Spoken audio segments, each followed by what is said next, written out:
Not quite that far. All right, it is 5:30. We're going to start our meeting. The first thing on the agenda is open forum. Rules for open forum, 3 minutes per speaker. Open forum shall not take more than a total of 15 minutes. No complaints about individual staff members, about students, or about other persons at a public meeting. All presenters will conduct their business in a manner that meets community standards for decorum. The board will not take action on items presented in the open forum. The board may respond in writing at a later date. Does anybody wish to speak at open forum? Can I ask a question, Jody? Yes, George. You're gonna have these other bus companies talking. Can we talk, ask some questions after or during? There will be a time after each bid is presented to ask questions. Let's not ask questions during the meeting. So when they're done, we can ask each specific. That's what I was wondering, if we'd be allowed to ask some questions Yep, then. after they have presented and we have discussed, we will ask if there's questions. Okay, thank you. That's all I wanted to know. Thank you, George. Not Mr. Masterson. Okay, the district has received 2 bids from 2 different third-party companies for our transportation, and I have both those. So the first one on my screen is Palmer's. So I thought I would go through what was submitted. Certainly then the board can ask any clarifying questions. If representatives from Palmer want to go more in depth than I do, certainly feel comfortable doing that. I'll hit kind of the highlights and go through these. Board members have seen these. Per our district attorney's advice, we can talk about them at this, but I can't put them out publicly for all of you to see yet until what our attorney's advice was is after a bid would be approved. But we can discuss them openly in this meeting, so it's fine to project and go from there. First documents you're seeing are just what the district had put out for bid requests. Palmer elected to submit in their version, which was totally fine. They had given us 2 proposals. The basic difference, and if the Palmer reps want to go into more detail on the biggest difference, the first proposal is that the district, Hinckley-Finlayson schools, would purchase all fuel. The second proposal would be Palmer would purchase all fuel up to, or that exceeds $2.50. So that's the biggest difference between these 2. Palmer would be proposing to purchase the existing Hinckley-Finlayson district fleet, and it would be, and according to the equipment list that the district presented, all vehicles would be brought to Mankato Body Shop for repair and any cosmetic damages, repair, and repainting bus bumpers, rims, hoods when needed. All buses would be outfitted with Zonar GPS and REI video camera equipment. That was in both proposals. Palmer also proposed a purchase price of our vehicles of $915,000 plus the cost of the new bus, which is what my handwriting is down here. The cost of the new bus was $127,381.48. The next page is the first one is Palmer's rates based on the district purchasing all fuels. Board members, you can let me know maybe how far in detail you want me to go through each line, or if we just want to put that up, and maybe if there's anything you'd like me to clarify on this one, or Palmer to clarify. These were the numbers that Palmer submitted in their first proposal, where the district would purchase all fuel.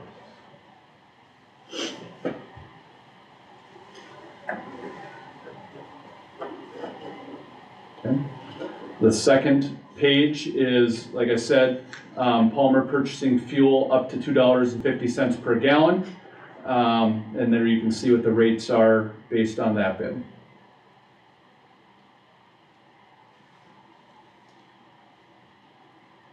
Are there questions that board members have for me or for Palmer specifically? I guess I'll go with the board members first. If you guys have any questions that you want clarified from Palmer, or Palmer, sorry, calling you Palmer, instead of by your names. I don't know if you guys want to add anything on your behalf.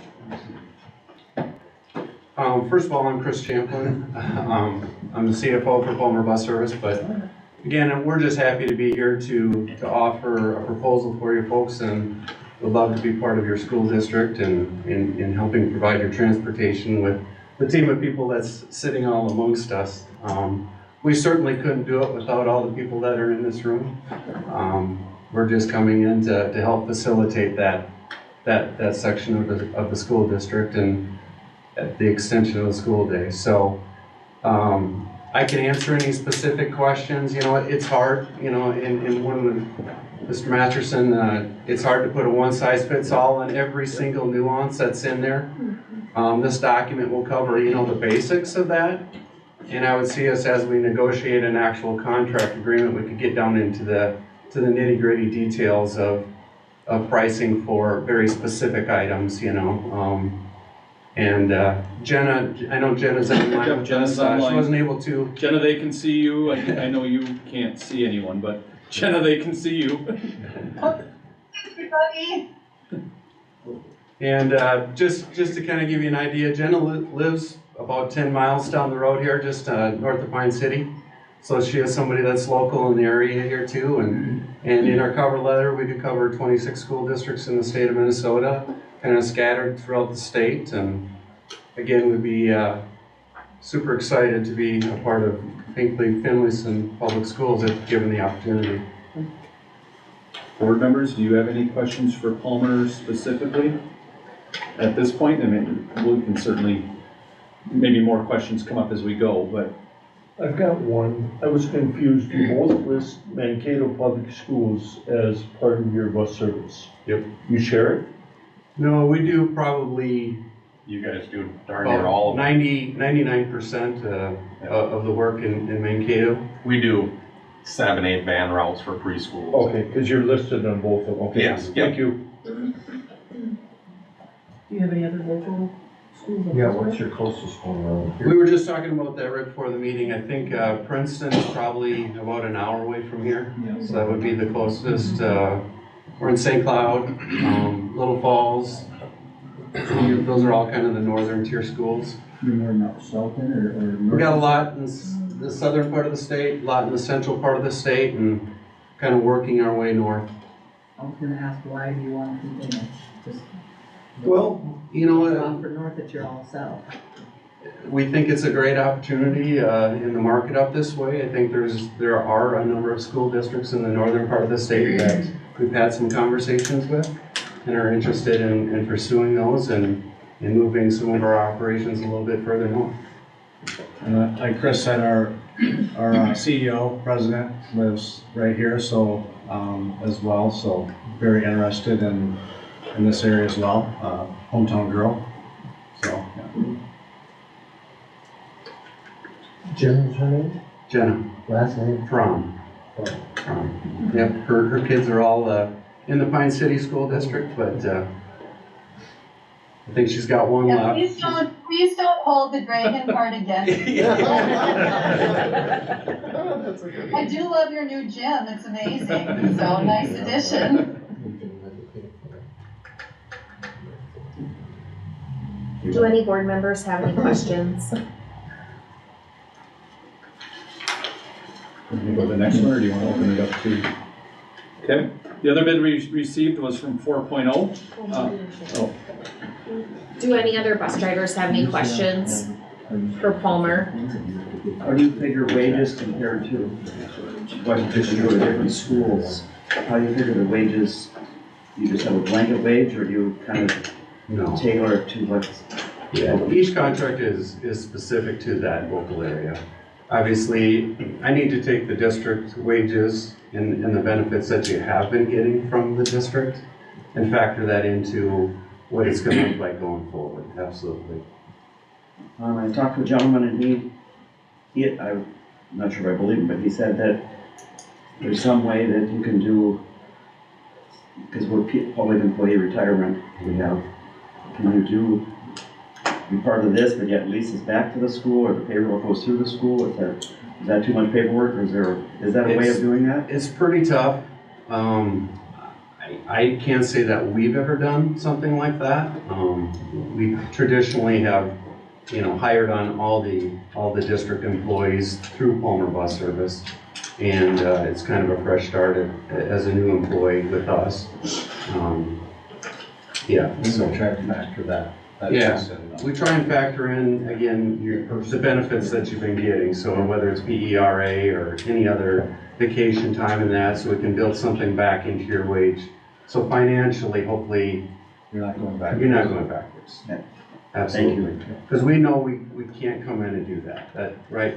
I mean, that wouldn't be fair to all you folks, and certainly wouldn't want to do that to anybody. Thank you. You see, then I asked about them being that they're non-tax exempt, you know, and they're not non-tax like the school is, so you gotta put that into factor too, you know, when you buy stuff, you know, fuel and that, should make a big difference on the cost of that stuff. Fuel we can buy exempt. Okay, I didn't know. We can buy fuel exempt, but there are certain things that the district may be purchasing exempt that we can't, but we pay sales tax on. When we get to the next part, after go through each bid, I'll explain how Joanne and I kind of compared the two companies to us, with kind of the fuel part being in there, just so we could compare apples to apples to apples the best we could. So I'll get to the fuel part, at least how Joanne, I won't say how Joanne ran the numbers. Because we did factor the fuel part in just so we could kind of be consistent between both companies and how, because we obviously currently buy our own fuel, so we wanted to get as close numbers as possible between the two bids and how we've done business in the past. Do any other bus drivers have any other questions for Palmer? Do you guys use, local services like for bus repairs and parts and, or do you do all your own stuff? Yeah, one of our core values is community, and it's again, being a good member of our communities that we serve. And part of that is purchasing as much as we can from your local vendors, whether it's the local fuel stations, the local parts stores. Obviously, not everything that we need for a school bus can we get in your area. We'll have to go to Duluth or, you know, where the bus dealers are to get some of that stuff. But absolutely, we want to be, again, a good member of your community. Obviously, the tax base of all the folks that we're serving is right here. So we have to spend those dollars back in our communities. So would that mean you kinda have to keep a service department here, or do you have service departments close by, or? Shane, you want to speak to that? Are you talking like mechanic? Changing oil, tires, Yeah, some of that stuff. we would wanna keep all Some- that something in-house. here? Yeah, local, right here, yeah, I mean, if there's a mechanic here on site, we'd wanna retain that person, or can shop all that, so. Yep. So, yeah, good question, thank you. And I missed the beginning, and then you're looking at hiring us back if you were to take over? Absolutely. Or bringing 100%. No, we wouldn't, we'd want to use every district employee that wants to continue working, absolutely. Are you finding it hard finding bus drivers also, or are you okay, or are you using administrative help like some of the other schools do, or? We actually, overall, are doing fairly well. We have a very robust recruiting team. That's all they do is recruit, and not to say that we're not short, if everybody's short. But we work as hard as we can, diligent as we can, and our recruiting team of recruiting folks, so that's all they do. Thank you. Can always use more though. Does Palmer offer any retention or sign-on bonus scenarios when they hire, and do they offer well, obviously I would guess that they would offer training for new people. How about not compare, but the type 3 drivers that we have, do you encompass that element too within the transportation department? Yes, we look to do everything. To answer your question, yes, paid training, absolutely. Training to get your CDL, that's all part of that process. Pay our drivers or pay candidates to study to get their CDL. It's all part of our hiring process. And as far as we typically don't do hiring bonuses. The reason we choose not to, from the standpoint of what a better way to offend all of you folks that are already licensed is to pay somebody $1,000 or whatever the number is to come in. And what we do though is every month, every driver has the ability to get what we call our core value award. So if you do certain things, it's based upon attendance, doing your pre-trips, cleaning your bus. We have several factors that we look at, and then every person is eligible for what we call our core value award.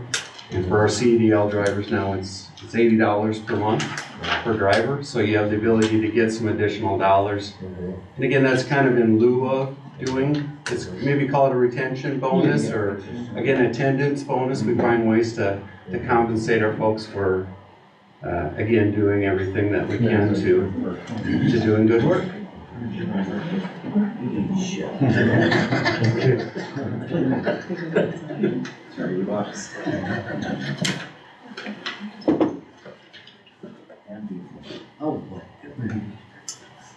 All right, I think we will move on then to the bid from Brooklyn. Like Jody said, we got a second bid from 4.0. Board members, you have seen this. And 4.0 staff, certainly, I'll go through the highlights like we did for Palmer, and if you want to add anything, go more in depth, please do. But they kind of hit some of the things for their company, and then like Palmer submitted a reference list and the districts they serve. And their proposal was, well, you can see here, they gave one proposal, and kind of defined some things, regulars to and from routes, and then they gave their cost per these routes and per some special ed routes, both for bus and type 3. On your board packets, you have this in writing. You could see they had, instead of giving numbers, given percentage, which was fine. We did the math to help calculate that for you, so you could see that dollars and dollars compared to your previous bid. If I continue to go through, you can also see their bid price for extracurricular and athletic trips and field trips. And then they also bid on our equipment. Oh, sorry. Forgot, they have the out of district open enrollment miles. They stated that to be $2 per mile. And then for our equipment, 4.0 agrees to purchase all equipment. In the bids, the district had elected to keep 2 vehicles off the bid. So they just clarified that for $553,500 on a 6-year contract for deed at 5%. And this shall include a buyback clause for depreciated value for years 1, 2, and 3. Anyone from 4.0 want to go more in depth into the numbers on your bids or say anything? No, we're before we just go to questions? fortunate you guys asked us to come up here and put in a bid. I know we're always around up in the area to help out with stuff as if we're in East Central Pine City. We run all the way from southern Minnesota and western Minnesota all the way up to Floodwood. So up 35, we got North Branch, Pine City, East Central, Carlton, and then Cromwell and Floodwood up in this part of the world. Most of the business that we've done over the years has been from district to private, the conversion with that, and that's where we've really been successful, you know. And like Palmer said, a lot of our 2 companies have a lot of the same values, you know. We really appreciate all the drivers in the community. We need to keep the drivers in the community. You know, it's not efficient for us to run somebody from East Central around here. It's not, you know, and really, you guys know the community and the kids. You know, they're your kids. You guys are the first people that everybody sees in the morning. You're the last people at night, and sometimes you're the only person they see during the day. And that's really what our company believes in, and that's who we are. Sweatshirt and jeans, that's who we are. So. Do any board members have any questions for 4.0? I have one. Can you explain the buyback clause for depreciation? Yeah, so what we would do is the price we got from one of the bus distributors for your guys' buses. So then what we would do then is say that the bus depreciates 8% every year. We'd sit down in negotiations and say this is what the bus is going to depreciate. So we'd give you guys the opportunity, because that's the one thing districts always worry about. Once our buses are gone, what happens if we need them back? You know, so that's why we put that buyback clause in there, and then we would just agree on a price those first 3 years on that. Okay, thank you.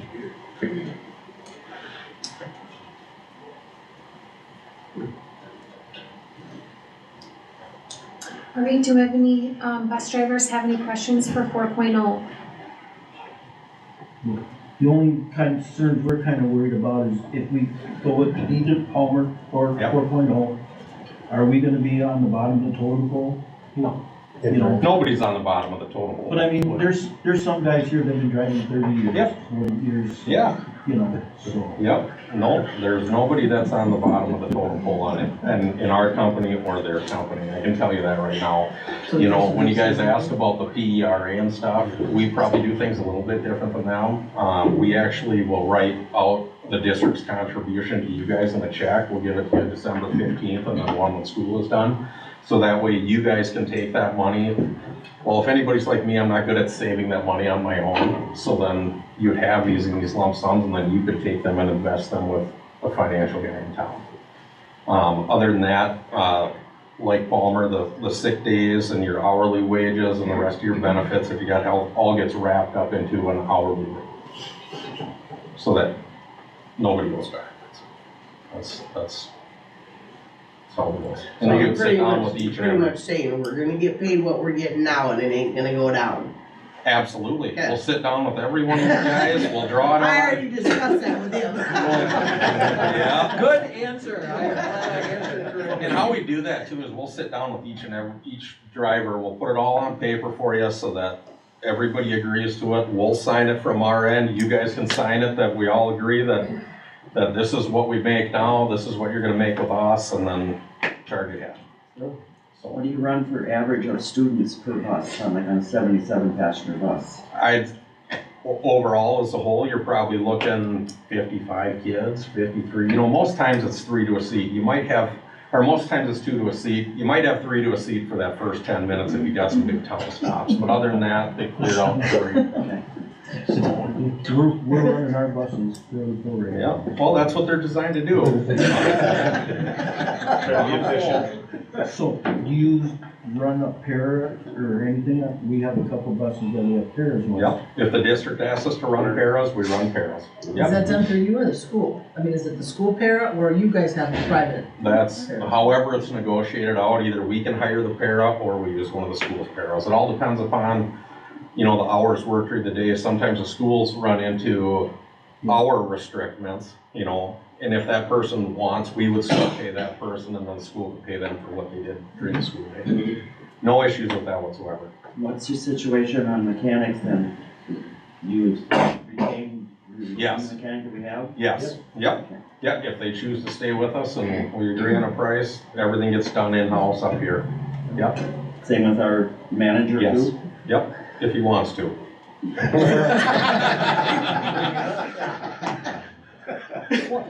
Two things, I'm hoping you say yes. and maybe I missed it. Does Palmer have a buyout for our value of buses? We could certainly work something out with the district as well. We, similar situation what Bob said. I was thinking. You know, very much what Bob's saying, we would do the same thing, give the, again, that is a fear that we hear too when districts are looking to go to private transportation, is that what if at some point we do want to buy our buses back and take that transportation piece back in-house? We would offer absolutely something similar to that in nature, that, you know, work with the bus dealers to get an appraised value and then the district have the option to purchase them back. The other question I had, can you scroll down? Whoa. There was the out-of-district open enrollment miles. Does Palmer have that same scenario, that if we go out of district, are they gonna have a different charge per mile on that too? Yeah, I think. I don't know how that works. Doug, I have it Maybe up on the missed it screen. here. Yeah, Oh, okay. And I think that's where, on the special ed side of things, or the van transportation, we would probably, you know, work with the district to come up with a price, because obviously Pine City is not very far out of the district. Yeah. And it'd almost feel like it'd be an in-district trip for us, pretty much. But I know technically you're going out of district to go to Pine City. But I want to work with the administration to work out prices on some of those specifics. Well, and especially bad right now because we have East Central lapping, and Pine City both lapping over, you know. And more, but more don't go out of district. They stay strictly in their district. But especially over at the casino, both of them are going over there, so I don't know if there's some savings so- there, you know, too, or what. And on that same line, you know, being independently owned, we're going over the line now. But certainly we're not paying any different, it's just figured into our mileage, but it's, on a regular route, is that still figured in for you guys? Well, How do that's you what I work that? clarified You know what I with mean? Brian yesterday. The numbers that I presented here fit within your budgets. You know, what I told Brian is that the new business manager and us, you can look back at the state reports, say you guys put 5,000 miles a year on for out-of-district transportation for those big bus routes. We wouldn't charge until we got to that point already. You know, so once you put the 5,000 miles on, then we would charge after that. Everything else is already factored into your guys' budgets and your routes, and that's how we would keep. Even if part of the route is outside of the Yes, correct. district Yep. lines, I guess I. Yeah, and any time that there would be, we'd have a conversation with Brian or Joanne and say, hey, you know what, we got a family, because it's a big difference. You got a family of 5 that's 3 miles out of district as opposed to 1.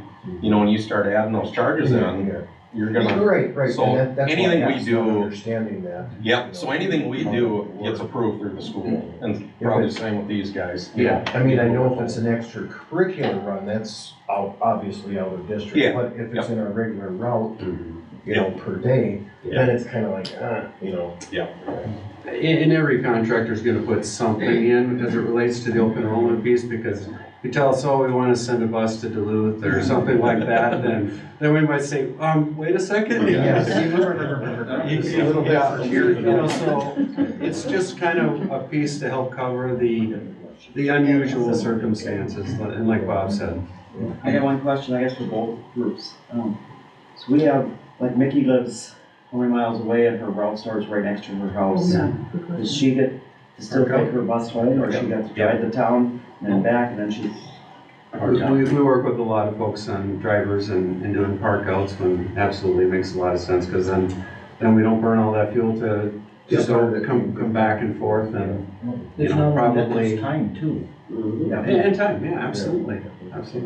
And I think to add to that, we do the same thing with park outs, but the only thing we require is if the mechanic needs to see the bus, then better come to the shop. Sure. You know, That route? Yeah. Yep. That's understandable. Yep, and if we gotta swap out a spare so they can go home, no big deal. Well, that's some of us do after we come with our route, like I only got one vehicle, so I Yeah. get the bus home, you know. Yep. In between routes too, you know, so Yep. it's only 5 miles, but. Yep. So, I have one other question too. Say, maybe this is towards the board or whatever, say you give the bid to, you know, 4-0 or Palmer or whatever, are you gonna, and it'll be for 2 or 3 years more than likely? After that 2 or 3 years, will it be set up again, so a bid, so somebody else can try and get it, or, you, I don't know how to, you know what I mean? I hadn't thought that far down the road, to be honest, George. I mean, I would hope that if that was decided to go with one company or the other, that's a good relationship, and obviously, you know, that company would keep our current drivers, but they're also building relationships with the community and the families, so I would hope that if the board or the district decides to do one company or the other, that's a long lasting. Obviously, it's gotta work for both the company and the school district, but I would, if it's not working, I guess my thought would, and it's within our means financially, that we wouldn't necessarily always go out for bids. Now, certainly if something wasn't working, or, you know, could that be an option? Certainly, but I would hope that wouldn't have to happen. And the other thing is, we don't know as we go down the road, the rules that the Congress or whatever is gonna change, you know, for busing these kids. You know, like right now, we have so many mentally challenged, I should say, or whatever, kids that we have to transport with vehicles and not on the bus, you know, that have problems. And there's gonna be more and more of that as we go along, so. One question I had, sorry, I'm putting you both on the spot, I didn't think of it yesterday when I was emailing you all for clarification. The school district has many bus policies, different, you know, whether it's transporting out of district, things like that. How does that work then going forward? Does your companies kind of follow the policies that we already have set in place? Do we need to adapt to fit with your companies? maybe both of you could talk a little bit Yeah. through that? No, we just hop right in and use your guys' transportation policy. Your guys' board has approved that policy. Those are the standards and the rules that we follow. Yeah, ours would be the same, whatever your policy is, we'd just fall in line with that, and, yeah. Yeah, thank you. And from our standpoint, you know, when you talk about going out for bids again afterwards, you know, we know that stuff happens, but you guys are honestly looking at two of the best bus companies in the state that are bids. Palmer does great work. Here's the fun part. We haul Jenna's kids up in Pine City, they haul my kids down to Mankato. You know, so you guys do have two of the best companies here. I would also say our school district and our busing department is one of the best too. Yeah, So absolutely. we're pretty proud of it, and I Yep. think a lot of us don't want change. I mean, Yep. just throwing that It's out hard there. to come by. We're not saying it might not be for the best, I don't know, but we don't know that we want it yet. Yeah. A question for you would be like disciplinary stuff. Yeah. So if we get a disciplinary situation, a kid, there's a fight. Yeah. I mean, are them kids kicked out the bus no matter what the school says, cause your No, policy says? No, we have to Well, follow the that's too district bad. policy. Yeah, I agree. I mean, that's too bad. We're hoping You wouldn't have any other kids rules. on this bus. Work too. Parental and disciplinary stuff needs to get under control, so I was just curious as to how you guys work that. All We that do gets kick worked out. Bob's kids off. the bus. Yeah. So all the disciplinary stuff still stays the same? Within It stays all in school. Yeah. I guess And I'm that's- surprised because I've heard a little different, like, I've heard 4.0, correct me if I'm wrong, if calls are made like after a certain time for bus changes, you just say nope. And or, you know, don't you have some policies in place that if parents aren't following that or the school, you're not changing? Am I asking that question right? Yeah. Do you give the parents deadlines to when they can call and say, hey, my kid ain't showing up, or they don't call her and there's Yeah. No, nothing because taken we're- care of? Regardless, we still have to run the route, so it really doesn't matter. You know, I mean, if they don't call and there's a student not there, you know, if we go a week, we'll make a phone call to the parent and say, hey, are you guys still on the bus route or not? You know, but no, we. I meant No. changes within like a day, like, so, you know, like at 2 o'clock, or let's say 10 to 3, right before busing. Can people call and make changes, and you guys are, sure, we'll change your routes. Yeah, I want usually this we kid get to that ride from the this school. bus, Yeah. and- I want little Johnny to go to You know. Susie's house. or whatever. Nah, Yeah. usually we get that call from the principal or the school. And just speaking on that same line, would they, I guess, proper protocol for that type of thing? School first, then to you? School dictate those things to you, or they call you first? then We're you not check with allowed to school, or- drop you know people what I off mean? at other stops, you know, unless it's approved Unless by a it's school. approved, okay. Yeah. Right. So We would get in a lot of trouble otherwise. So would we. Yeah, So we correct. have to also have the approval, but my question was like, sometimes the approval isn't last minute, and that's, I'm just wondering if you have policies, you don't accept that, that's gotta be No, done by that's a fine. certain time. Nope. Don't sound good. A lot of students want it. The only question I have is, do you try, for both companies, do you try to keep the drivers with the route that they have right now? And if so, do you use, like a software or something to efficiently run bus routes?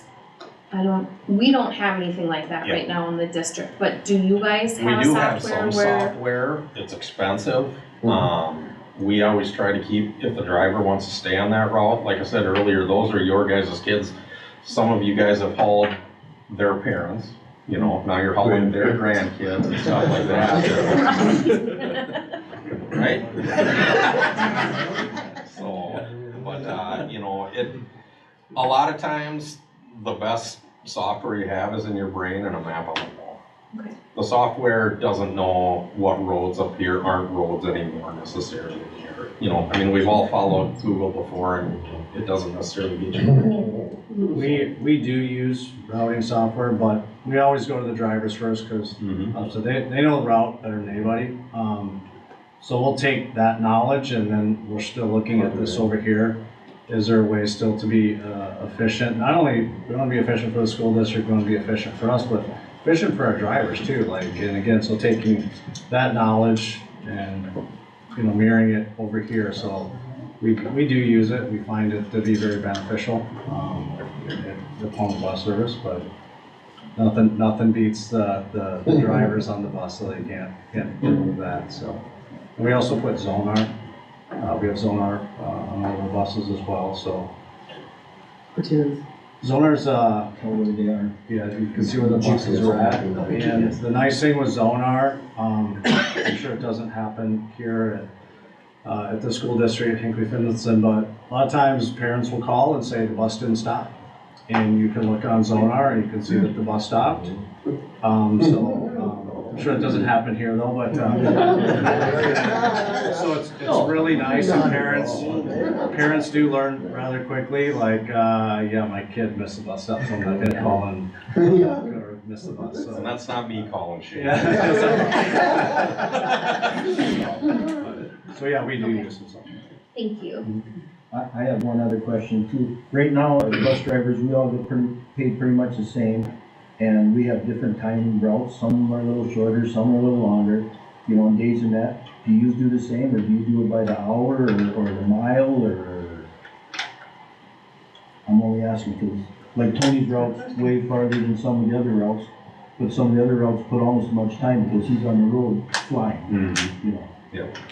Well, I'd have to look at what your guys' driver contract says now. I mean, are all you guys paid a 2-hour minimum to come in, or an hour and a half? 2 1/4. Okay, well. Well, four No, and a that's not a quarter. minimum, that's not a minimum, that's just what a route is. Yeah, 4 That's not 1/4 a a day. minimum. Yeah, okay. But that includes, we fuel our own buses, we Yep. do our pre-check. Yep. We're supposed to wash our buses, that's all included in all that. Okay. Sweep the bus, you know, Yep. so, a lot of times we're going quite a bit over that. Yep. So did you pay by the hour then, or by a route? Do you know? It all comes down to the same thing. Really, if you pay by the route, it's just your guys' hourly rates wrapped into that 4 1/4 or whatever it would be, you know. You got one of the shortest, but I also got 14 railroad tracks crossed, so I got one of the longest when you come down to the time. So. Jody, I have one more question. Yeah. It says in your proposal that you bring all the buses to Mankato. Who pays for that? We pay for all that. Okay, the driver and everything you would pay for? Okay, thank you. I have one question. Yes. Okay, hypothetically, we go with one of the companies, and then hypothetically, 2 years from now, Hinckley-Finlayson says, we don't like it, we're gonna buy them back. Sure. Where do we fall into that, here comes that para question again, where do we fall into that equation when you've missed 2 years of it? It's a good question. I don't know if Joanne, you know the answers to that. I don't know what happens if say the para. 2 years, the 2 years that you work for somebody else would not be counted in your para, but you would pick up again where you left Right off. I mean, provided you didn't take your money out or That's anything. just it. Yeah, I mean, that's a We'd have to personal. make that gamble if we wanna start drawing or not, if our age Well, is right. If you start drawing and you came back, it would be as an annuitant, You don't- and then you yeah. wouldn't be paying. Once you draw, you don't get any more. Right. So the person that, like Ronnie, you don't contribute anything to his para anymore because he's already drawing, correct? If he's drawing, that's correct. If I'm drawing my para, I don't know what he does. I don't pay him to So do does he get compensated It's anything there. different because the school would have been paying that 5% or 3% towards his retirement, or does he get or does that just get waylaid? You know, that happens for anybody that would do that. I mean, teachers retire, come back and sub. You know, as long as they are retired, then they can't earn any more towards their retirement. So what happens to that percentage of what went to him if he wouldn't have retired? Just go back and. Pays the bills everywhere else, you know, it's a cost of doing business, I guess. You know, you can't differentiate, you can't say, oh, you're drawing now, so we'll give you a bonus. That doesn't work that way. You don't have that option. Thank you. Social Security don't either, by the way.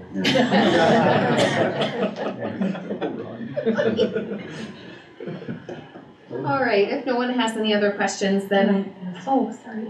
For both of you, have you ever had a district sign on with you and then decide they want to do it themselves?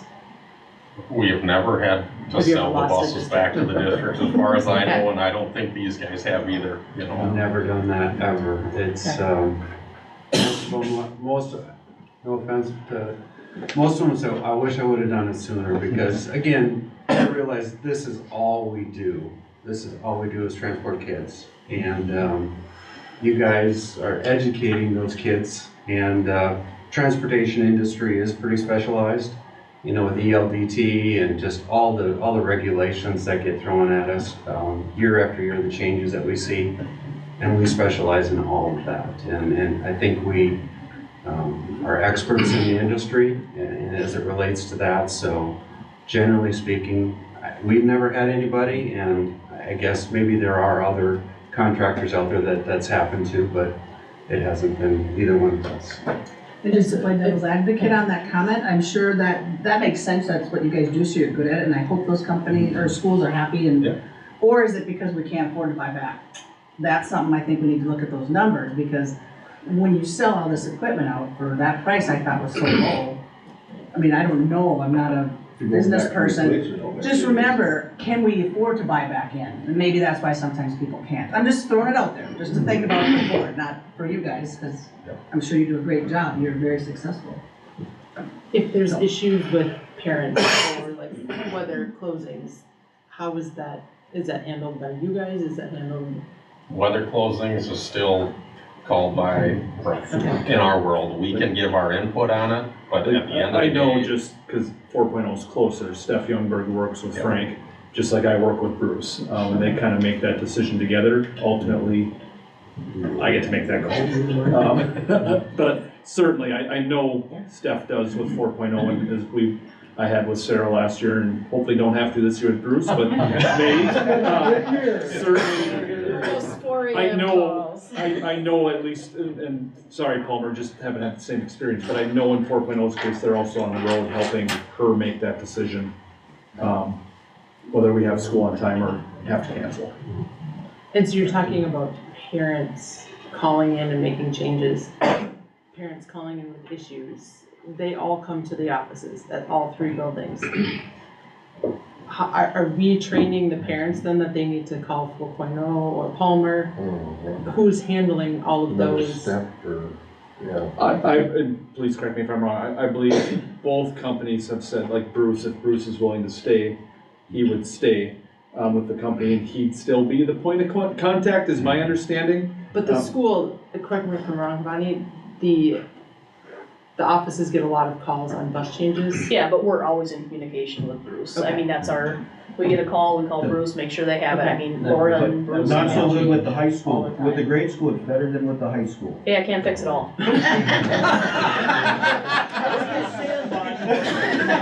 There's probably less changes there. But they're terrible with the Oh, Well, we're I'm just adults and they should know their changes, so that's my. Yeah, but it sounded like all the calls, we would still be working with Bruce regardless if we had a management company or not. Okay. We're not gonna talk about our needs though right now, we're just gonna talk about the bids. Thanks. Okay, so then, again, I'll say we, but it really was Joanne. So I'll give the credit to Joanne. Joanne ran the best we could numbers between Hinckley-Finlayson, between the bids we received from Palmer and the bids on 4.0, and I'll try to go through these. I know those of you looking at the screen, it's not as nice as what the board has. The board has it all on one sheet of paper, even though you might need my bifocals. So I apologize for that. If you need clarification kind of as we go through this, Joanne and I can do that. Red is Hinckley-Finlayson. We based it on last year's numbers because that was a complete school year. We could have that. For all three, we just left in that the district was paying for fuel because that was the easiest way to do some comparison of numbers. So as I get to Palmer and 4.0, you'll see those are highlighted. We know fuel's a cost.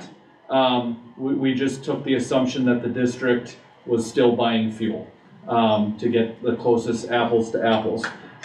So if I go through Hinckley-Finlayson, you can kind of see our bus miles, drivers, and costs for the fiscal year 24, which is kind of where we're heading into now, and then projecting going forward the next few years. And those are daily costs. Right there, down below, it'll list, a total daily and for a whole year, but, so you're not confused on that, that's a daily figure. So as I go, you can see we go to vision, which is out of district, that's for our special ed federal setting 4, what the daily cost is. Our type 3 special ed transportation, wages and miles, are in the blue then here, our total type 3 sped per day, which brings me to the green box. Our total daily transportation is a little bit more than $4,000. Multiply that by 171 student days. That's where you get the $688,193. Of course, that's not all we transport. We have athletic expenses that go with that. We broke that down by varsity athletic contests, our junior high athletic contests, and our other activities that come with that, both for buses and type 3. And you can see the date, is that daily as well? That was, for the year. For the year, for the total, Yeah. Okay, gotcha. Yeah. So then when you, go ahead, Joanne, do you want me to slow down? No, I just realized when I copied and pasted under activities, it says total athletic varsity only, that's total activities, sorry. Okay. Now it's gone. Then we have the annual, oh, now I forgot my spreadsheet. Then we have the annual cost for bus fuel and type 3 fuel, which brings down to this green number our total cost for the year, $873,654.50. Questions on the Hinckley-Finlayson numbers that Joanne can answer better than I can. Obviously, this includes field trips, or did That- field trip? They're under activities, the field Okay. trips are in there. So that's like the play and all that is, not the play, but the 3 act, and maybe Yep, yep. all those One are act, activities. yeah. Okay, Yep. 1 act. Wolfridge was included in there as well. Yep. And you know, our field trip costs are in there as well. Glenn, where's it factored in for tires and repairs? That's in the cost per mile. When we do our transportation report at the end of the year, we take, all the supplies that are purchased, the tires, the repairs that are done, like at United Truck or wherever, insurance, utilities for the bus garage, all things transportation, and I pulled out fuel. And when I pulled out the fuel and the drivers, but not the bus supervisor, mechanic, that sort of thing, they were left in. And I got a total cost per mile based on our mileage for buses last year of $1.31 a mile. Is your bus and van replacement in that also? So if you have to buy a bus, is that factored into that number or It's not? not, Yeah, okay, that's right. it's not. Yep. Which that would all be factored into theirs and our. Yeah, probably, yeah. I did not include that. Any other questions on the Hinckley-Finlayson numbers? So then Joanne did the same thing based on Palmer's bid, and again, for Palmer, it was, we went with the bid where the district was buying the fuel. And again, broke it down the same way, per day costs for these different trips. They had a total daily transportation number of about $5,761.97. You can see right under that what that cost would be for 171 student days. And then based on the bids, we then calculated the same for athletic activities, just like we did for Hinckley-Finlayson, both for bus and type 3, both for varsity and junior high activities, and our other activities that we have, which brought then Palmer for a projected annual cost of $1,178,969. Clarity, and certainly Palmer could chime in. That's also, I'm assuming, factoring in, we didn't factor in new vehicles, things like that. theirs would have as well, just like 4.0s when I get to 4.0s. Questions or clarifications? The other part, I guess I should say for Palmer, is just like we said at the beginning, part of their bid was also, we just put that cost in there so you can see what that was, the $915,000 for our fleet, plus the cost of the new bus that we purchased this school year, and you can see that $1,042,381 for that cost. And then we did the same thing for 4.0, went through their daily costs based on the bids. Our daily, just transporting kids to school for regular bus to Vision, type 3 transportation. They had a daily total transportation bid of about $5,119. 171 student days, brings that to $875,373 roughly. Also broke that up by athletic costs for varsity, junior high, and our other activities that were going out both for bus and type 3 activities, where they had a projected annual cost of $1,070,906. Just like I said for Palmer, for 4.0, their purchase, offer to purchase our fleet was $553,500. They also offered to pay for the cost of the new bus that we got, which was $127,381. Questions that you guys have for Joanne, I, Palmer, or 4.0 based on those? Quick going through a big spreadsheet. Okay, so down in the green here, we've got Palmer's and we've got ours and the 4.0 though. Ours doesn't have a bus replacement, but theirs does, in the green? Correct.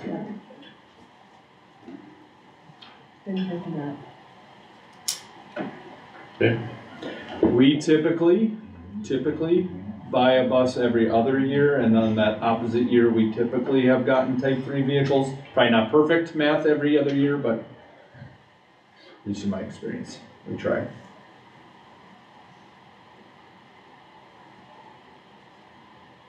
I can certainly get the board updated numbers with that average cost of buying the vehicles, so it's a little, factoring that in. I can certainly do that as we travel to the March school board meeting, if the board would like to see that. How about three vehicles? Yep, I can. They're not in anybody's, are they? Did you guys, Palmer and 4.0, in your numbers factor in purchasing type 3 vehicles as well? Yes. Yeah, can I just mention one thing about our numbers? For sure. On the special needs stuff too, my daily rate was based upon 4 hours of work. And I don't know if you factored that in. I know 4.0's might have been a little different. I think theirs was looking at a 3-hour minimum. And I'm not sure that was adjusted at all. No, I Do you know went what I with mean by that? for, So my daily rate was based on 4 hours okay. For the, for the special needs. okay, the type For type 3. okay, yeah, that's probably, Probably high. yeah, that's probably high. Yeah. I mean, there's some that Just are. to compare them apples to Yeah, apples. yeah, you're right, I didn't realize that, but yeah, it would make a difference. We've got some very long routes and we've got some short routes, so. Brian, it would be okay if I asked him a question? Oh, Jody, is it okay if I ask him a question? I'm just wondering, like, we have a bus that sits up in Finlayson, and sometimes those kids have to come down, we have a teacher that drives. How would you guys handle that? Like, Either the teacher, when they drive, is it after school hours or during it's school? usually during school. So they're getting paid through the school? Right. And you just be charged for the bus, not the driver? Because you guys are already paying the driver, we're not gonna charge you to. But I didn't know if there would be a bus. Yep. We'd run exactly what you guys are running now. If you guys got a bus up there, that's, And that'd be the same for like an overnight trip or a week-long trip for Wolford, we just have one bus up there. Okay, thank you. One other thing can I mention? Yeah. Our equipment again has all the Zonar GPS equipment in it. So that's all factored into our costs as well.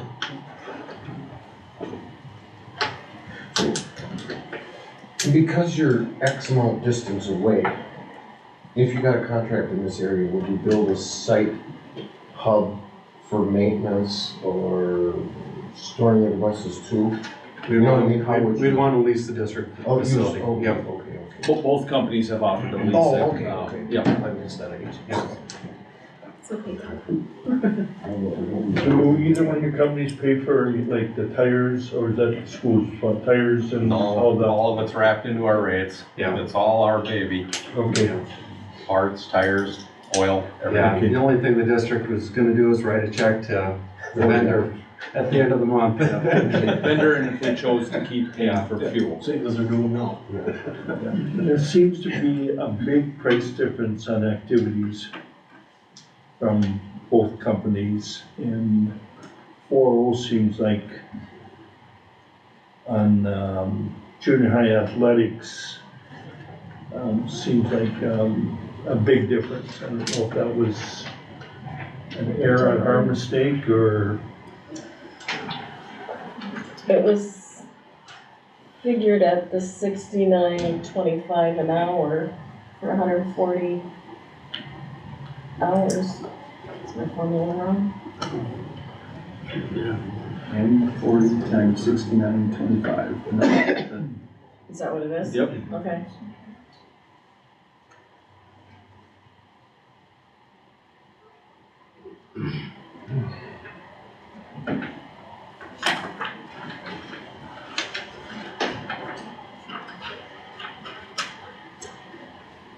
And for the type 3 for athletics, I put in what we had here for last year because I figured if there's a type 3 going and we are saving 2 vehicles here, we could probably send one that we own and have the advisor drive it, because that's what we do with type 3s.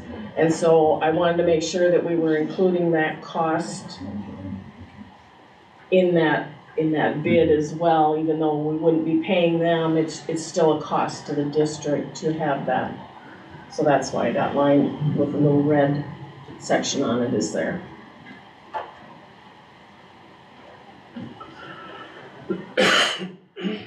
So we would still keep some type 3 vehicles? Our plan, what we had put in the bid when we put out is we'd keep the 2 new vans we bought last year and the work truck for Keith.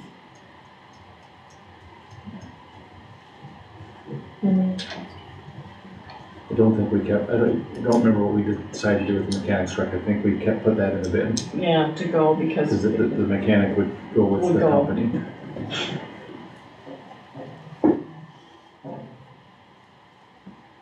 Can I ask why there's quite a gap between what each company would offer for our fleet? So do you guys use the same sources to find that out? Do you have different plans for our buses? Is that where the difference I'm lies? not sure where 4.0 got their numbers, so I don't speak for them, but we use a vendor in the state. We just gave them your fleet, and that's what they came back with, those numbers, and that's what we put. So I assume they probably did the same, but I'm not sure who they use, so. But, yeah.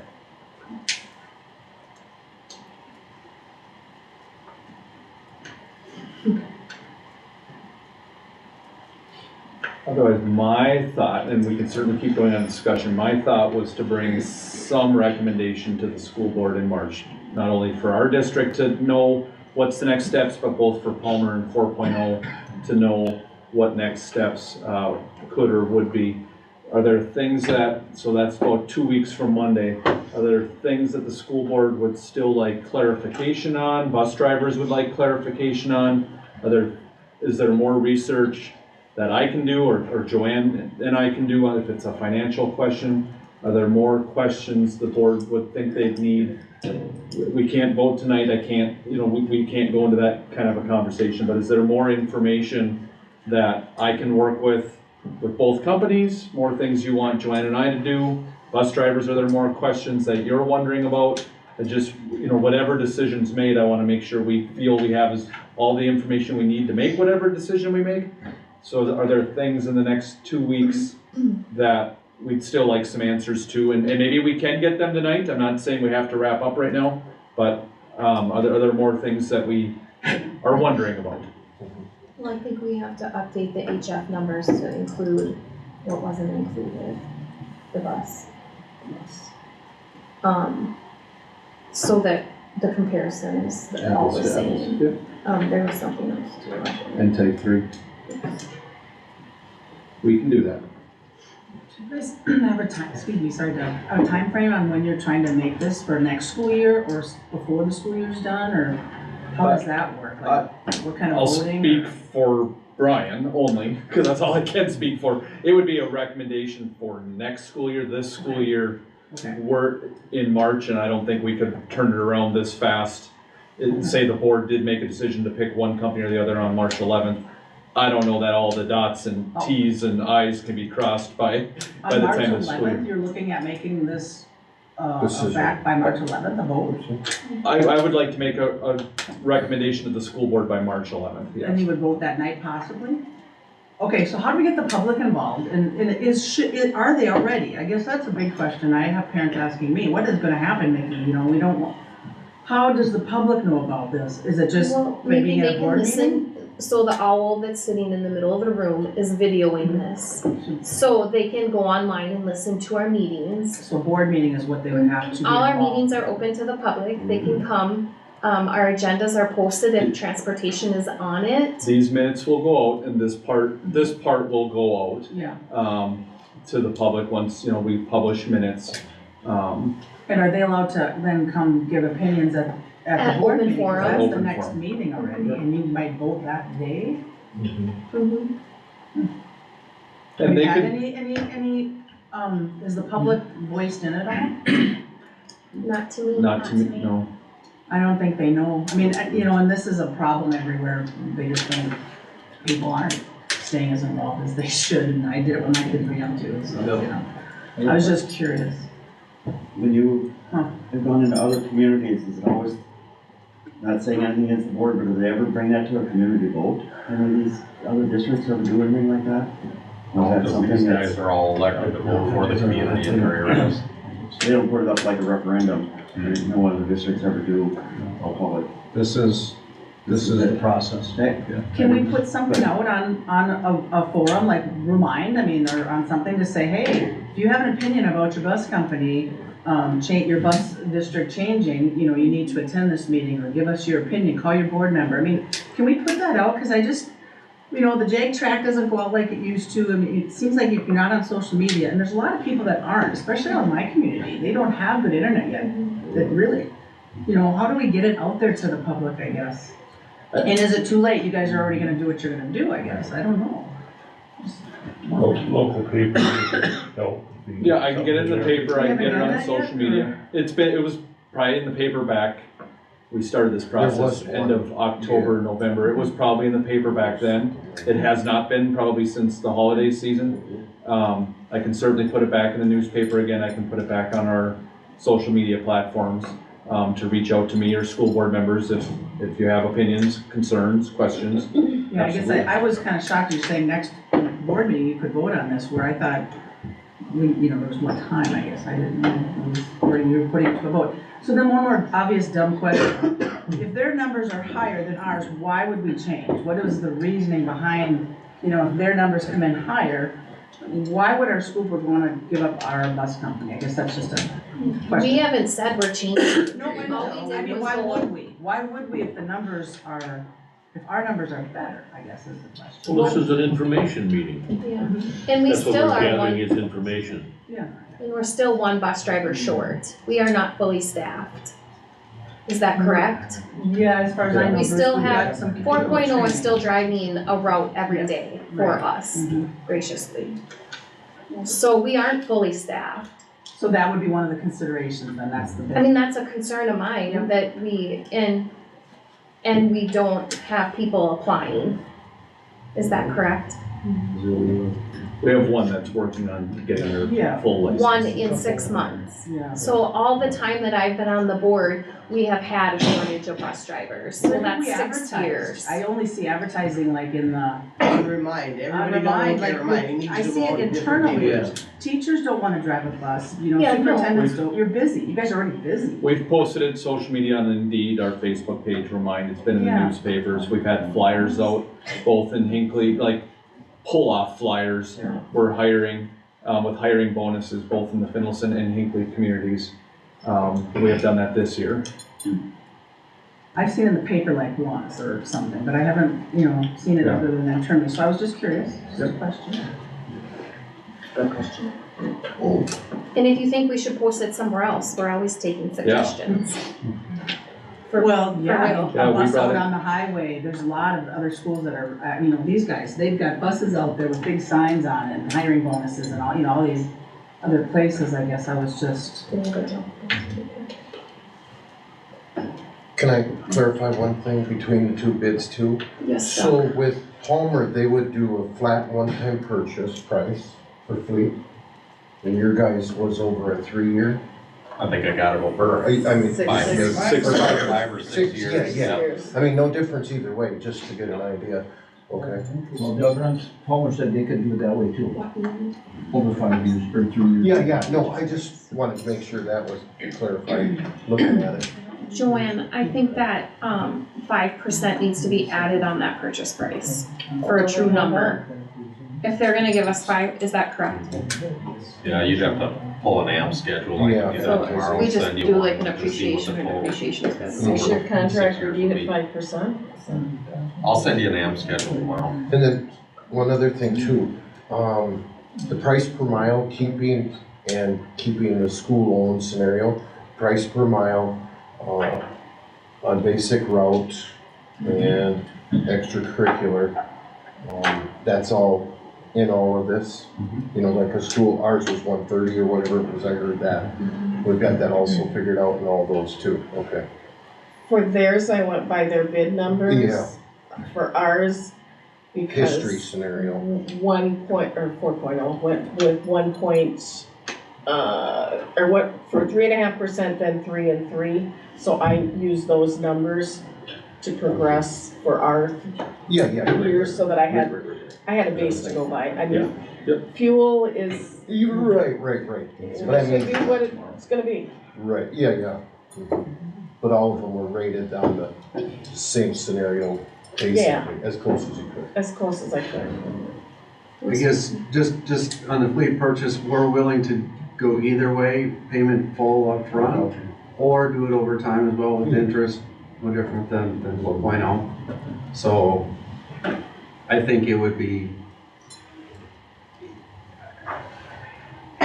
if you put interest on theirs, put interest on ours, it's, Right. it could go either way. Is there any more questions? Bus drivers, do you have any more questions, or Bruce? Not at this time.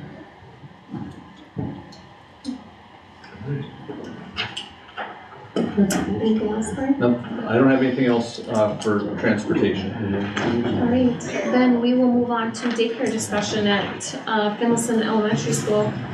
Last week, the county had reached out to me and I gave, I'll give them a second to go. Thank you. Thank you.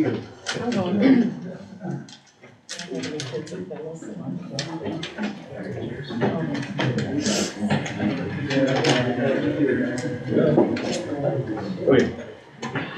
Last week, the county had reached out saying there were some things being worked on at the county level in regards to our daycare discussion, and I received that information in writing today. So I wanted to bring that forward to the school board just to continue our conversation. I won't read all this to you, but I'll give you the highlights. It was in your board folders. Pine County's board approved on Tuesday moving forward with a grant application to deed for 3 child care expansion startups. And you can see that's at Pine Tots with Pine Tech and Community College, at the Hinckley site that we talked about last month at our work session with collaboration with MLCV, Black's Corporate Ventures, and then the Finlayson site that we've been talking about in collaboration with the Hinckley-Finlayson School District. Myself, which is Leslie Sauter in this case, Joel Mulford, who's the president of Pine Tech, and Wendy Wahlberg, who I'm not positive who that is, but they're drafting this application together, and it's due the first week of March. The grant funds would cover pretty much everything they're saying required to start up a child care center, including wages for the first year of operation. They're submitting the application together because they'll be able to request $600,000.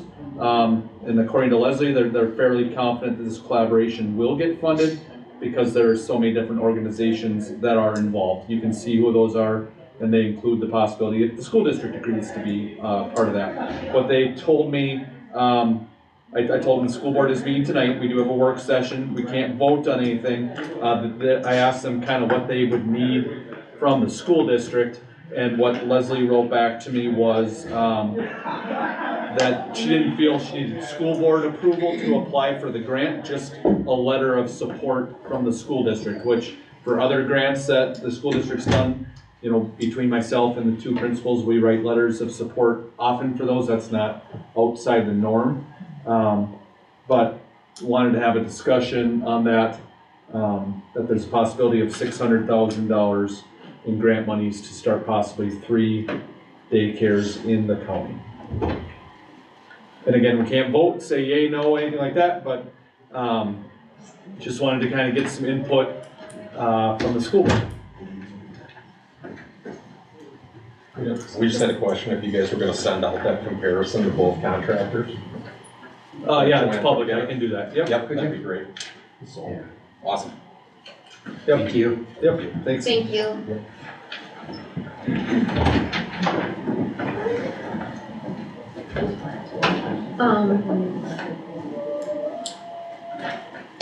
I don't know.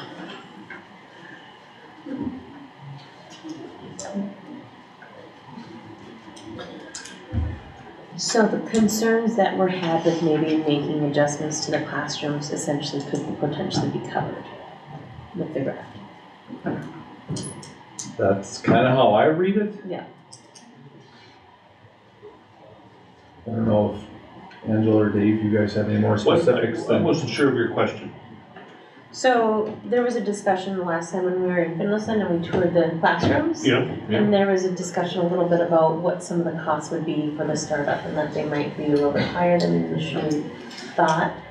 But if this grant comes through, that would cover. Well, the startup would be some material things. Yeah. A number of them are there already. Yeah, the same, they weren't significant, Anna but there were sent some. those numbers that she presented us last time, she sent all those to Leslie. Okay. So she has all of the. Yeah, that breakdown that she sent. Yeah. Okay. So the startup, But what about the cost of like So it's adding not- walls? there are no walls to add or anything to change to use those 2 rooms. Not even down on the wing? I thought we had to add a or put a divider up in a classroom to make 2 classrooms. No, Not right now, eventually, enrollment grows. if it expands, but right now there's room for 17 children with no remodel at all. That's with the 2 rooms being used? So there's no shifting of classrooms? Band. Have you Yeah. had a Right. chance Okay, to? but I there's, haven't talked to what, like, so where's preschool going? preschool's in kindergarten right now. The 3-year-olds use that area, so they would have to shift some of their stuff down too. Well, we don't know what that will look like next year if we're going to try and go 5-day a week. And you haven't heard back? So we don't know, like, That, the 3-year-old grant hasn't opened yet. oh, it hasn't even Yeah. opened to apply? Correct. Okay. We End of did- this we month, did a- early March. Yeah. For families. So if that's the case, then we do need a divider in a room. If we're gonna do all day 3-year-olds. Well, we wouldn't do all day 3-year-olds. We're looking at 5-day a week 4-year-old program. That's one of the options we're looking at, which would then have to have a variety of, we have the drop in and play and 3-year-olds run together right now on Wednesdays. Okay. So we'd have to have a room for that, which right now Kellish's, or that back 3rd and 4th grade room is open. We run some intervention groups out of there. I guess my biggest concern would be band and or music going around to a traveling classroom. And some of that sound that comes with that program, I guess, per se. Would be a concern of mine from my chair. Would the band be able to go into the gym area, or is there too many issues with that? I guess it just depends on when Ms. Thompson is running her STEM class or gym. Okay. I mean, it's schedule logistics.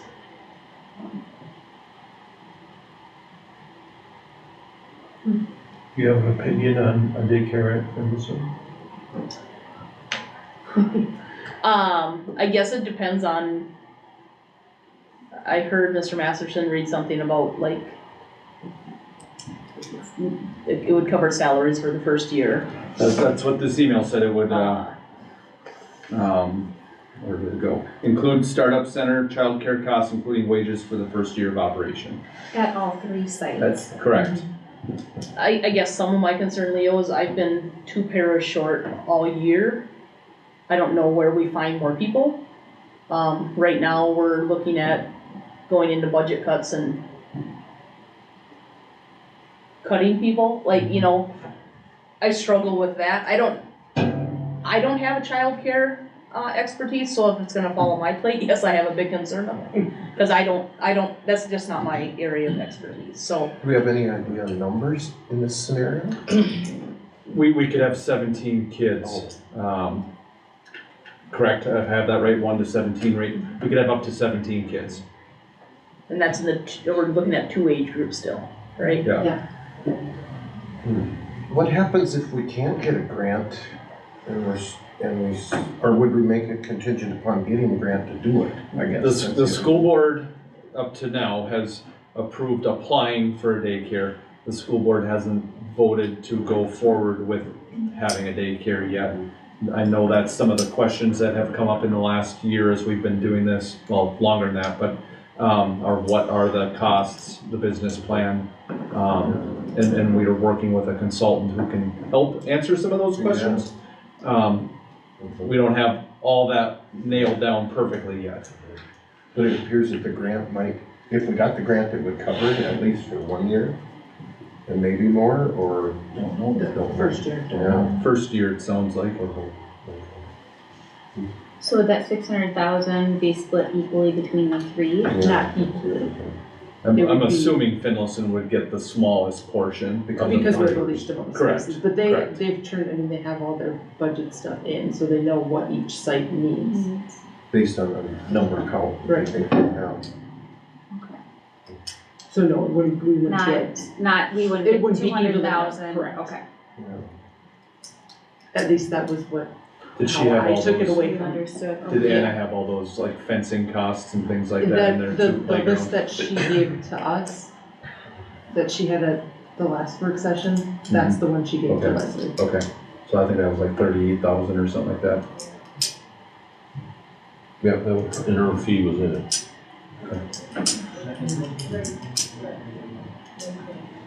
I don't remember the number, we had gotten numbers of the need for daycare, and 75 in the Finlayson area. Okay. And 200 in the. I know it was a large number, so, yeah. Is that birth through, or 6 weeks through 4 years, or I what? think it's school age of 5 years. So 75 in those years. Right. And we would cover toddler and preschool. They say preschool, that's basically 2 years. In the school. When they say preschool, it's 33 months to, they say school 48. age, but it's, preschool is till school age, in the childcare world. And the school would be responsible for managing that, hiring that? You generally hire the lead person, and that goes through the school and are educated on how to do it.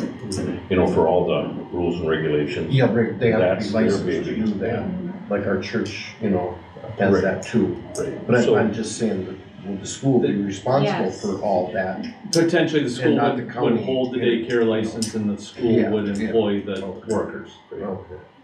So just some rough numbers here. Well, let's just assume it's filled up with 17 kids, which requires 2 people, Yeah. okay? And I've raised the wages from what I found. Was St. Francis 17 an hour? But I bumped it to 20, and I bumped the top person to 25. And from the people I've called, that's higher. But just to be conservative here, you fill her up at 17 at $250 a week, that's $4,250 a week, okay? With the wages, each one working 8 hours a day, and doing their wages, now this isn't including insurance, it's $1,800.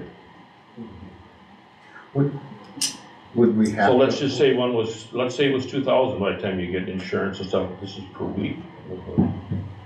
But You're there's- still up, well over $2,000. I think there's more costs though than just insurance. Well, I don't know exactly what those are. Generally, you multiply the wages times 1.25 and you get pretty close. But it's still way beyond what we take in, If it's full. if it's full, yeah. What would we have to break even, Dave, for numbers? Were you able to like adjust that? Let's just say probably about half. We have to cut one kid in half. Probably about 8 or 9. Yeah, that's kind of what our church needed to make that program work, was in the 8 to 10 to cover just the wage scenario. And that's assuming, that's all the age groups, and that's assuming still 2 people. That's also assuming they're coming 5 days a week Mhm. for that whole 8 hours. Right. Are you Typically- looking at having some kind of mandatory, like a lot of daycares will say you have to pay for 5 days even if you're here 2, or like, Yeah, if what is? you only are bringing them in 4 days, you still pay for 5. Okay. I don't know what the break is. If it's 3, then you get a break, that kind of thing. I don't know. But here's the thing, you set your rules as the market takes. If you've got 17 that want to be there and will pay that, And are you still looking at the school running that, so then that would be under my license you or would have a Brian's manager license? reporting to you and requesting things or whatever, right? But I would assume that they pretty well would run the whole thing. The way I understood it last year is that I would hold the license. Beautiful. So would you? And collaborate with you. Would you have to, you wouldn't have to be qualified to, I should clarify. I should clarify, the district would hold the license, Yeah, but there we as go. the Yeah. superintendent, So like, you know. as the superintendent of the Yeah, district, yeah. that's what I mean by Yeah, I get it. The district holds the Yeah, license, I but get it. Cause that's the hard part too, is finding somebody too, you know, that is qualified. This is tough. You know, no matter how many kids you have, really tough. So Pine City, Hinckley, and then ours would be in the Finlayson area. Do we know dates on kind of when they're anticipating opening? I don't know. On the other 2? Or do I didn't they know if it was in know- that email or not. so they had told us first week of March, the grant, they wanna submit the grant. Do they know, It's actually due, I think, the 12th of March, the day Okay. after. do they know how fast?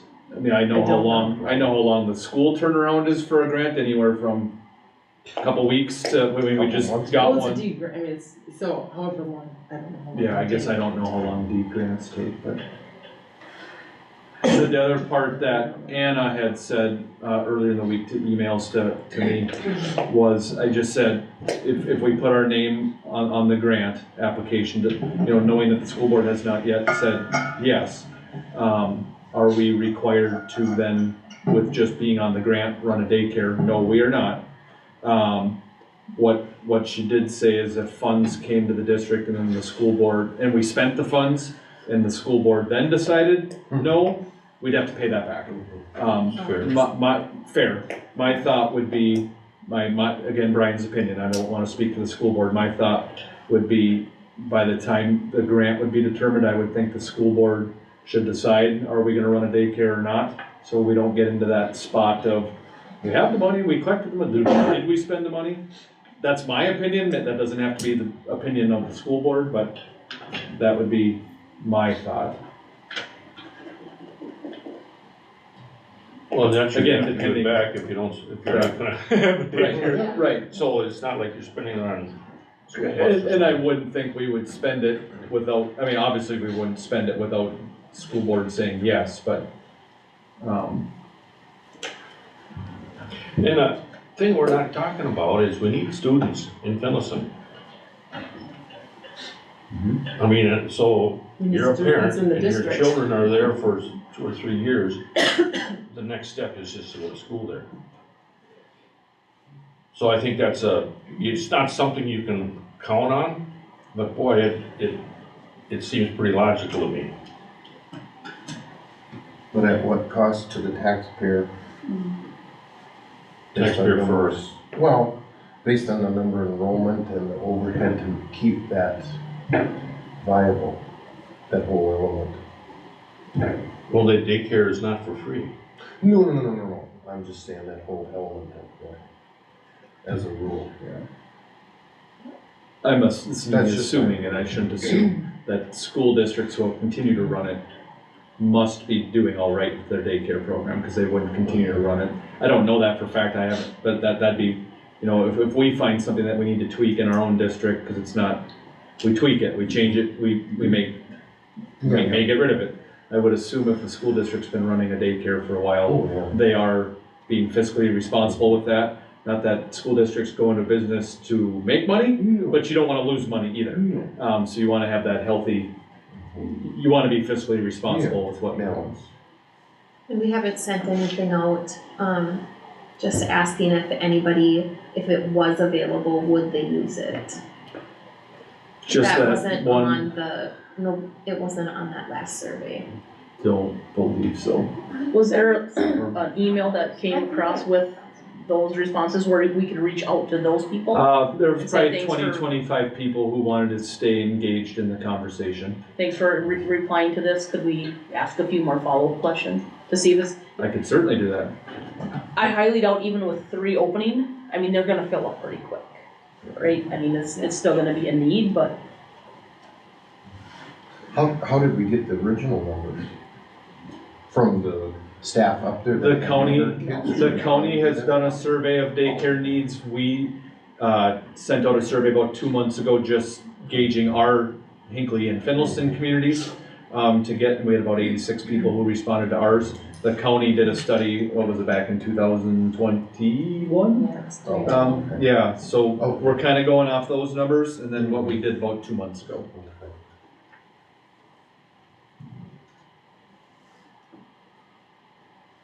Alright. Are there more things you want me to research on this topic?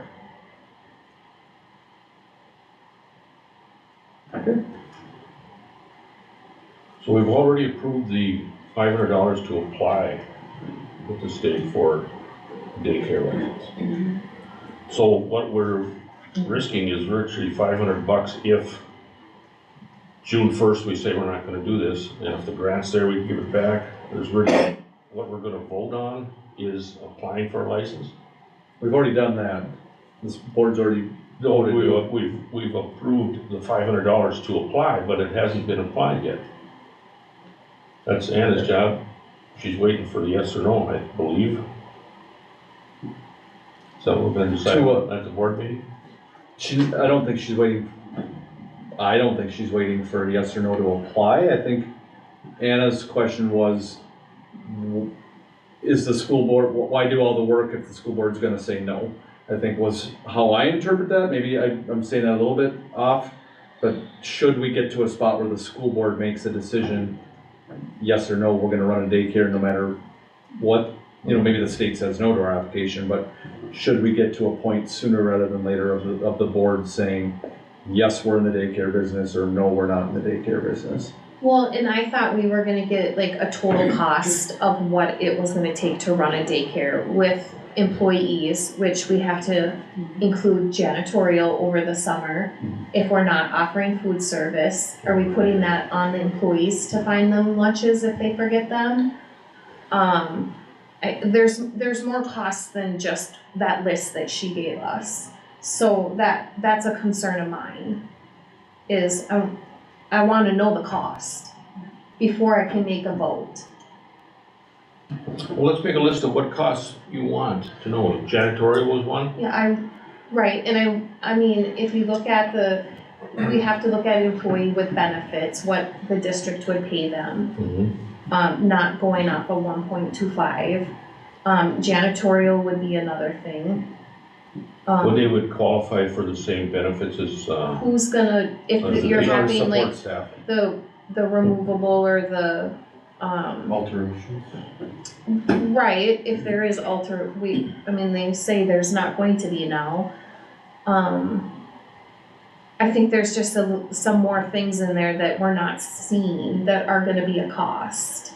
Probably utilities would be one. Utilities over the summer are gonna be higher, obviously, because it's basically shut down. So that would go year round? I don't know. It just wouldn't be school year? Oh, Yeah. I don't know. What happens on those, like, staff development days when we don't have kitchen staff, or, like, whether we have a weather day, we shut down school, we daycare run, like, some of those things I think have to be. Yeah. And I know that's maybe part of the long-term plan, but. Well, I can find that out from, I know some people that are in the business and find out what they do. And you'll see, I mean, as far as snow closures, they'll say Head Start, you'll see some schools, Head Start's closed, or early lambs, or, whatever they call it.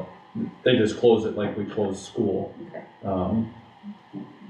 For weather-related things, but good And question if there's, on up PD to days. 17 kids, can we really get away with 2 staff?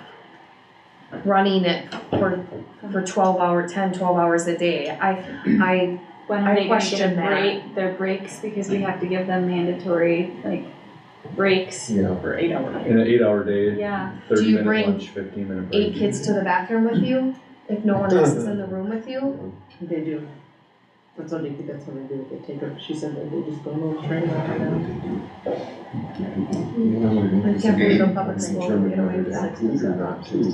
and I guess I would like to know too, from Bonnie, that her staff's okay with it, that there is a solution for that, that there I will is- tell you, I haven't talked to Finlayson much about it, cause I just haven't, I Yeah, mean, I Which don't is know fine. where we are for reality, like, I guess last board meeting was kind of the first I've heard of, we're going bigger and better. I think Angela probably has talked to the staff more than I have, so I don't know, do you have a inkling on how they feel? They're okay with it, from what I gather, from what they told me, but. I guess the ultimate concern would be like, longevity wise, we hope our numbers grow, then where does it go? Cause we're going to need that room back, and where. So you are optimistic this will go? You're reading between the lines, Dave. I'm always optimistic. I mean, yeah, I think it's a great idea, but There's 2 rooms that aren't being used at all. There's a whole locker room that could be remodeled, but like there's space up there which none of our other buildings have. That's where we have a building that's, we have a But that building also that's comes not with a being, cost, right? it does, correct. And I think pushing a rolling cart for washing your hand, that makes me very nervous, not, actually putting plumbing in the rooms when you're changing diapers. There is plumbing in the one room. Right, but not in the other one. Right. And it does have to be updated for a changing station, correct? In the one room. I thought it had to have special sink. It has to have one of those, what did you call them? Well, it has to be updated anyways. And in one room, they But it's needed a hand washing station. So who at the end of the day then dumps this Well, portable hand washing station? I believe what they do is they just run it over to a sink and hit a button and it empties it, and then they fill it and it's ready for the next day, and maybe you scrub the sink kind of thing. So that's Yeah, gonna it's be not the a- employee, not It's not the a, custodian, because our custodian comes in the morning. Would the length of day that we have daycare determine whether we have to provide lunch? I don't know. well, I would, I think Angela said that they brought lunches, They can, that they, there's some daycares that they don't have a kitchen facility, so they Yeah. just they're required to bring their own breakfast and their own, if they need breakfast. or But their own Anna lunch did and say there would have to be a backup plan if Sure. if a kid didn't come with a lunch. Right, you would have something there. So for that's them. up to the teacher to have lunches then. Well, they're pre-made I'm lunches. just asking. Yes. Do we know what is the Sandstone daycare, the new daycare there? Are they running full or do they still have space? That was a question for Anna. Yeah, I don't remember if that was answered or not. I don't remember. I'll check with Anna. We know people travel a long distance for daycare.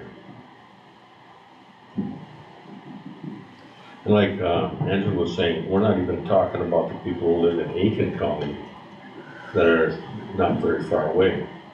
A drive. Yes, you talk about 2 staff members, but you almost have to have 3 because if one gets sick, then what do you do? For daycare. Brian's got a license. Yeah, Brian's gotta go up there. Brian delegates to money. There's something up there. We haven't voted to pay Anna anything, correct? How We is did a board Okay, so resolution to she's- accept donated funds. The district has not yet received the donated funds, Okay. but we had, So then we'll pay. what Anna's done out of that donated funds, you've already accepted, yes. Yeah, okay, so she will get money. Yes, oh Okay, yes. okay, I was just wondering, like, if we haven't paid her. Yep, no, I told her How we're gonna long pay is she her. gonna keep I'm just looking into things for us? waiting to receive that money. Okay. Was there another donation that was kind of in limbo for daycare, That like was 20,000 or They something? have an anonymous. We have an anonymous one, the board has not approved that Okay. resolution yet. Okay. To accept it, or probably, I don't know how to do it. We just did one at a time. We did, Finlayson, Geezy, Lions donated money. The school board approved accepting those funds under the terms of the donation. Oh.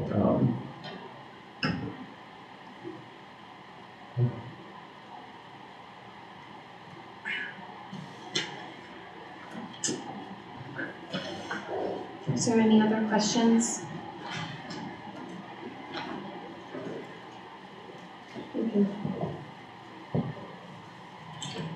Just wanted to make it clear again that 2 rooms, all the kids go in 1 room in the beginning. They can do that for an hour in the morning before the second staff comes in. And they can repeat that in the afternoon. So you have kind of a staggered, imagine if someone worked 7 to, I don't know, 4, and someone worked 8 to 5. In those hours in the morning and the evening, all the kids can be in 1 room. So you only need 1 staff. Anna was quite adamant about that. I would like to talk to Ann about that, because I think on paper, that looks really great. Come on into the preschool rooms for an hour and just see, like, when parents are dropping off, you know. I haven't dropped my kids off at daycare for a really long time.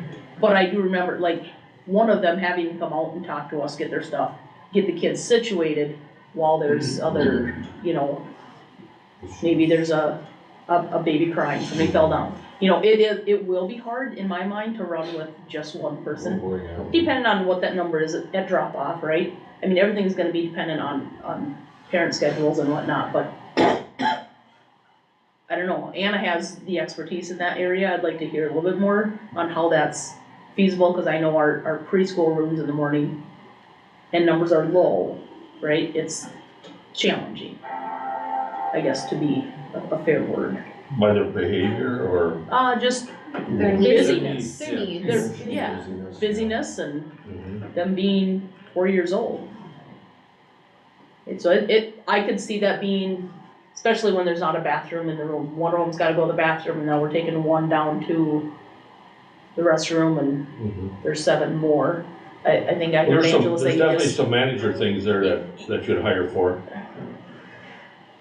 yeah.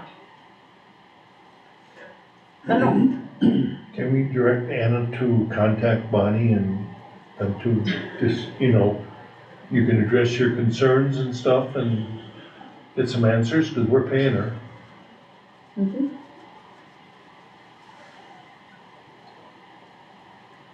have an Anna, Brian, and Bonnie meeting. It'd be good to write them down and then share them with everybody, and listen to the answers in case, there's additional questions on there.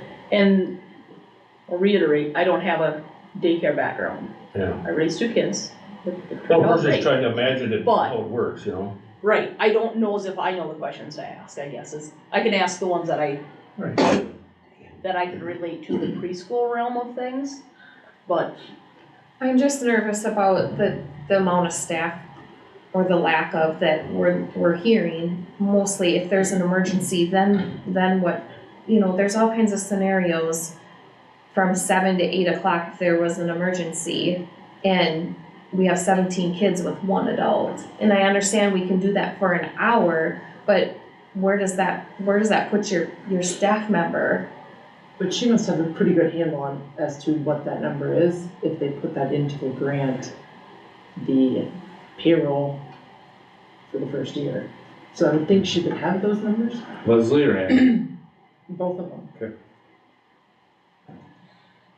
Cause they're working together to Yeah, write the grant, so I would think that I they would understand there's have. always a staff-child ratio, Right. but what is realistic when we're talking about 3, 4? Well, I don't know, and that's why 2-year-old. she should have all of that already. Right. When they're writing this grant, they should be able to tell us, I would think, like this is how much it's gonna cost you in Yeah. employee salaries for the first year. If they're writing a grant for it. I would think that would be pretty easy for them to look at. 600 if you had 3 people. If you had 3 people, one at $25 an hour, 2 of them at $20 an hour, that's $2,600 a week in wages. And if you have 3 there, then you would certainly have all 17 fills, but you're still $2,600 to $4,200. Now, I realize these aren't necessarily accurate, there's benefits and things like that, but we're talking $1,600 a week. I can't believe benefits are $1,600 a week. Now, I know there's gonna be some custodial costs in there. I can't imagine it's not something that the staff can't handle most of it. Some kid gets sick and there's a mop and there's, like at home, I gotta believe that's in their job description. They're certainly not gonna leave a corner of puke for the janitor to come. I would. Well, yeah. Just saying. So you're not gonna apply here? I don't clean my own kids' puke. But, you know what I'm saying? I can't believe it's gonna be a daily janitorial thing. Granted, there's probably some things break, things overflow, how do you predict those? But there is a pretty close to $1,600 difference per week. Are the other schools that you've talked to, how are they set up for, I guess, space? Are they connected right to the school? Like right now, they'd be using the same bathroom as our kids. Like, is that the same with St. all the Francis other? is not. They're separate. They've been doing it for a while and they Separate have their own, Yeah. I don't know that it's a separate building. Or part of the building? Yeah. What were the ages again there at St. Francis? The ages at St. Francis?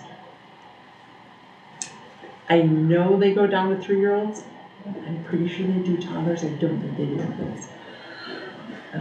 I would be interested in, like, we have a code blue, what happens to those, like, I know we have less of them in Finlayson, I understand that, but like, with those are situation scenarios, fire drill, do they all go out as well? I wonder that with the daycare in Finlayson, especially just being part of that school building. I wonder what the different setup would be in other buildings, I don't know. Have you went and looked at like St. Francis? I know you guys have talked, but. We've talked, I have not. And Okay.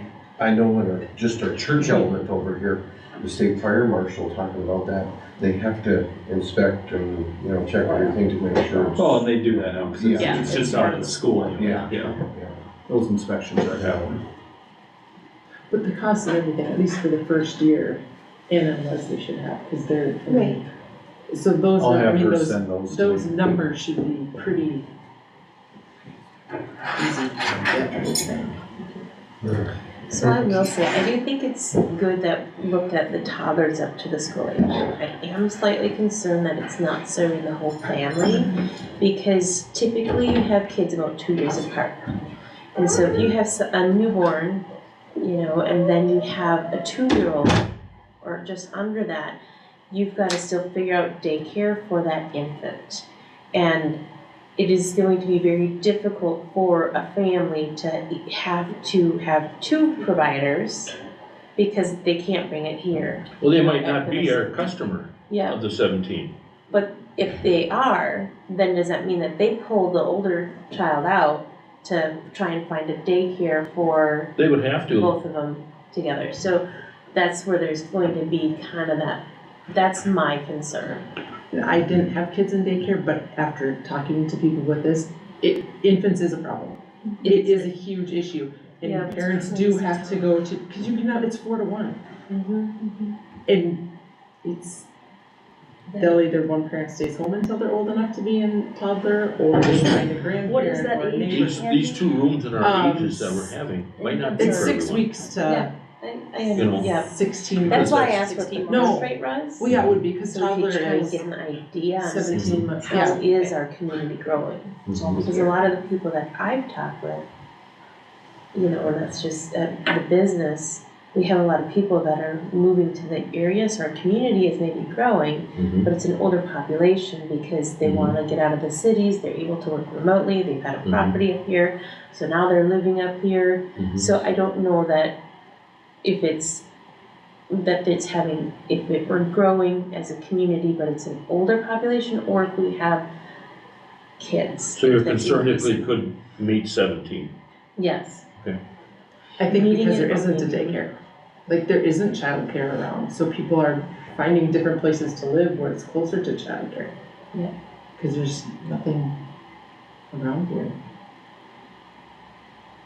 It's, So here's one other scare. So what happens if it doesn't go after the first year? Are we gonna keep continuing it, or? well, like Brian said, there's districts that have been doing it for years.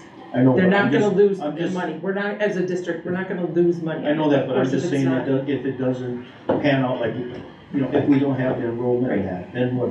That'll be a decision you'll have to make. Well, then those people would be free to work somewhere else. Because we got no remodel, George.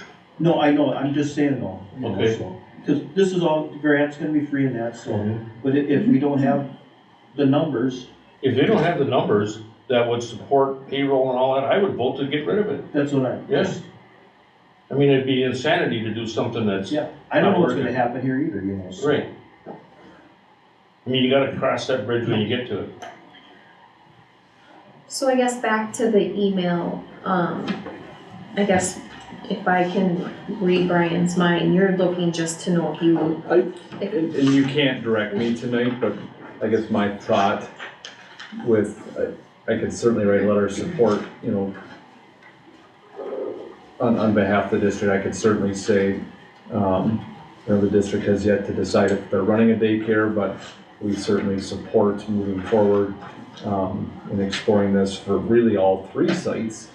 I can certainly do that. I mean, certainly we can't vote on it tonight, so I'm not asking you for your vote, and if you want to vote, I can, if it's not due till the 12th, I can certainly bring that on March 11th.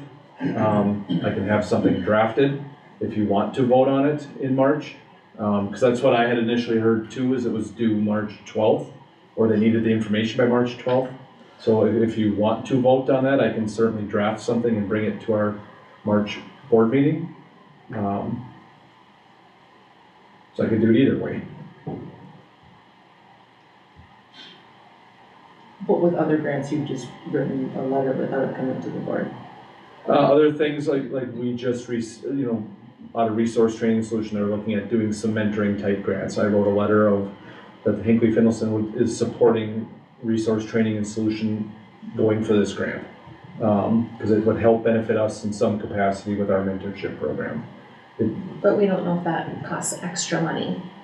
And that doesn't, we don't know that this isn't gonna cost the district extra money as opposed to him a letter of support for something, for another grant. That's not ultimately maybe costing the district more money. This could cost the district more money, correct? I'm not following what you're saying. Well, Angela said, he writes letter of support all the time for grants. Huh? But not for things that cost the district money. Is that not right? Correct, it's writing, I mean, we would, We're getting a grant for monies to come in. If it's not like, if we don't get enough to cover our startup costs, then it's gonna Out cost of the the grant, you district. mean? Right, it's gonna cost the district money. So this letter of support could ultimately cost the district money. If we don't get the grant? If we don't get enough of this, If we don't get a piece of enough the of pie to funds cover the startup cost, to it cover could that. cost the district's money. And the wages, Including wages for the first year. but we don't know how much of this 600,000 we're going to get, Okay. right? That's what I Is that understood. the question? No, I understood her to say that it will cover all the startup costs and the first year wages for all three for all three locations. sets. What if that is over 600,000?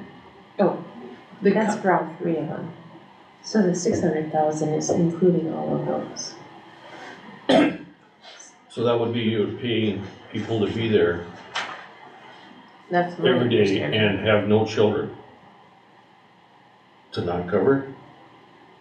I mean, it seems like quite a, I mean, is that your scenario? I'm sorry, my train. We got of thought 600,000, that's gonna be split three ways. Between three ways, but we've already said, right, that it's not necessarily getting split equally. Mhm. So we don't know what part of this 600,000 we're going to get after Pine Tots gets theirs and MLCV gets theirs. We don't know what we're gonna get. But they've figured all of that out. It's going to be, we're gonna get enough to cover. It says we'll cover pretty much everything. The county also has money. Okay. I can certainly ask Anna and Leslie for, if they have the breakdown, their projected breakdown for each site. Okay. In my opinion, I don't think it hurts to write the letter. We haven't decided, 100% that we're doing it, but I don't see how it's gonna hurt the school. Our district. I think I said this before, if the grant was awarded, I certainly wouldn't spend any money without the school board saying go forward or not. So to Leo's point, I certainly am not gonna direct Bonnie to go buy 42 cots or 17 cots, without the school board having made the decision to do a daycare at that. I mean, that would be my, the grant could be awarded, but that doesn't mean the money has to be spent until the school board has decided yes or no. So in that part, yeah, I don't see there being a harm in writing a letter. And it's still, it might provide a way to help get the answers the school board needs. We don't have to spend the money until the school board makes that decision.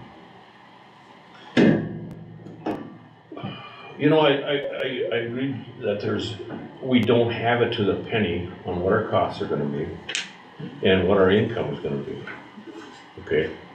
But let's just copy a private business. They wouldn't be doing it if they weren't making money. We're not paying taxes, we're not paying rent, we're not paying maybe a little bit of lights in the summer, that kind of thing. I realize somebody's gonna shovel the sidewalk, but I think they're already doing it. Any costs that we're not thinking of are just pale in comparison to a private enterprise that is paying all that. So, I agree with that, Dave. I'm just concerned if there's costs, looking at what's coming in next year. How do we cut programming and then spend money on a daycare? How do we, because there's income from it.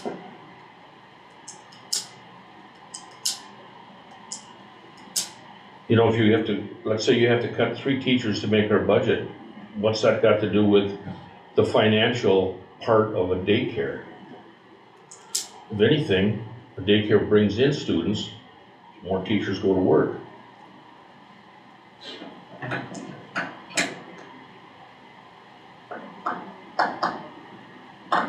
I mean, it's its own, In a perfect world. it's its own entity. It's not like, okay, we need to buy this and this and this. We've gotta take it from the daycare fund and we have to cut their wages and we have to cut their staff. It's almost like its own business.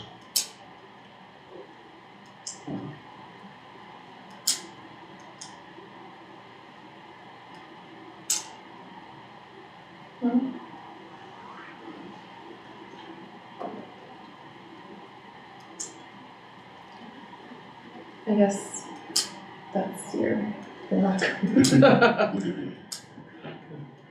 I'll certainly work on some of these, some good questions that I can check back with both Anna and Leslie. And to get you, continuing to get those clarifying questions answered.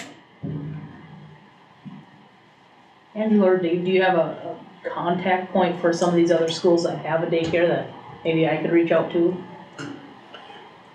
I don't know. Okay, I didn't know if you had.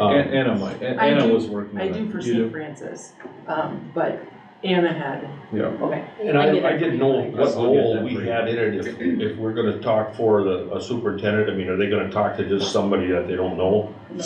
Well, I guess I would Yeah, fear I- that, you know? right, I don't know where it falls on my plate either, but I wanna be a little bit more educated if I am going to have a significant role in there, if it's gonna fall on my plate, I wanna be somewhat prepared and maybe ask some of those questions of them, so I can ask them of Anna maybe, I don't know. See, I kind of envision the manager, so to speak, of like the head of our bus department. You know, you don't, get budgets and approval this, approval that, but it isn't like you're on a day-to-day management responsibility for it. Can I clarify my own understanding? We've said manager, we've said teacher for this lead person, but am I correct in my belief that the lead person has to have a 2-year degree only? So even though we might call it lead teacher, it's not a teacher like a 4-year degree teacher like we typically see in our classroom. It would be someone that would fall under our 2-year salary structure, not our 4-year salary structures. And that's what's different about childcare is they say preschool, but really that goes down to 33 months, so. And they say teacher, but it can be a 2-year degree or a para that's had, I don't know how many hours, they don't even have to have a 2-year degree, they just have to And work so certainly many even within hours, our- so it's not. Even within our own 2-year staff salary agreement, we have different lanes and steps in that, but just so as we're working on numbers too, that I just wanna make sure I'm on the right page, that we're not talking 4-year It's degree not teacher, it's a 2-year degree, which would fall under our support staff agreement. Correct. Now, we don't have that column, but And that manager, I mean, I suppose it would be left up to you guys as to what you want those qualifications to look like.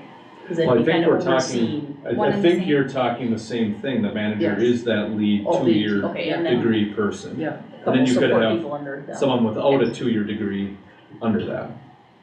And the payroll all runs through the district office.